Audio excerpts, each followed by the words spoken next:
بصوا يا جماعه هنجرب دلوقتي، هنشوف هيعمل فوم قد ايه. المفروض ان هو يملى الفوم لحد الاخر.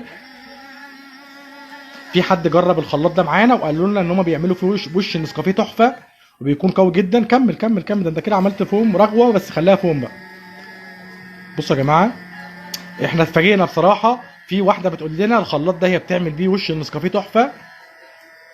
بس خلاص كفايه. بصوا يا جماعه الوش قد ايه بتاع النسكافيه. بصوا ما شاء الله، الوش لحد اخره اهو. بكام بقى الخلاط ده؟ بيتشحن اصلا يو اس بي. بصوا الفوم جاب اخره. بصوا يا جماعه الفوم مركز ازاي، الفوم كريمي. بصوا الجمال والشياكه، بصوا القوه. بس خلاص كفايه عشان المج ما يتكبش. يا جماعه الخلاط ده احنا اتفاجئنا في يوم زبونه بتقول لنا ده طلع تحفه في النسكافيه، فقلنا نجرب بنفسنا ودينا جربنا معاكم لايف في بث مباشر، يعني مش فيديو بقى متمنتج ولا عملناه وقصينا، لا يا جماعه احنا عملنا كل الخطوات قدامكم. الخلاط ده طلع بيعمل وش نسكافيه تحفه. بصوا ما شاء الله. بصوا ده كله يعتبر فوم اصلا، يعتبر كل الكميه اللي في المج ده فوم يا جماعه.